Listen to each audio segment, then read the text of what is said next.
شيع أبناء قضاء طوس هرماتو بمحافظة صلاح الدين جثماني الشهيدين اللذين استشهدا على يدي الغدر والإرهاب، وكانت عناصر إرهابية قد فتحت نيران أسلحتها على مجموعة من أبناء القضاء أمام منزلهم، مما أدى إلى استشهاد 2 وجرح 4 آخرين. اليوم نودع مجموعة مكوكبة من شهداء المنطقة، وخاصة الشهيد حسن أنور والشهيد علي حازم، من جراء الإهمال الواقع في المدينة من طرف السياسيين وإسلام الحكومة.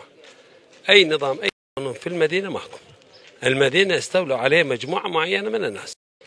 سياسيون من جهتهم طالبوا الجهات المعنية بتوفير الأمن للقضاء، لأن المكون التركماني هو في مقدمة الاستهداف. أن هذا القضاء ليس فيه أمن والأمان والاستقرار بشكل مطلوب، لذا نطالب الجهات المسؤولة الحكومة المحلية والمركزية بتوفير الأمن والأمان للمواطنين الأبرياء. هناك ميليشيات، هناك أطراف سياسية مستفيدة لها مصالح في قضاء طوس هرماتو.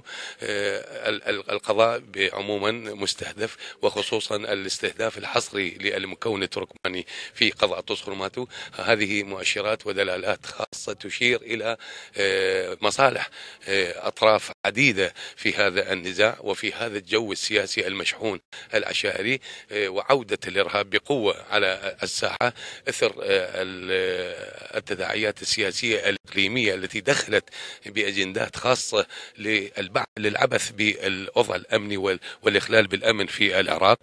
نحن قضاء طوس هرماتو لدينا حصة كبيرة من هذا الإرهاب. ذو الشهيدين طالبوا بالقصاص العادل، موجهين التهم إلى دول أقليمية في تأجيج الفتنة الطائفية. احنا شيعة التركمان دائما مستهدفين، ماكو هنا لا أمان ولا أمن، وهنا كل واحد بكيفه، لا قانون ولا شيء. نطلب من الدولة يجينا قوة، ماكو قوة، واحنا باقين هنا كل منطين ضحايا. هو حقيقة في مدفوع من الدول الخليجية، من قطر، سعودية وتركيا وش اسمه، هذول أصابع موجود حادث مبين داكم.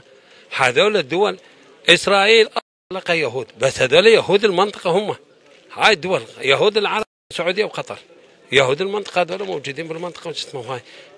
هذول اسمه دعمهم كله للإسرائيل. هسه الإسرائيل تحكم بالمنطقة بواسطة هذول. احنا نريد نخلي حد.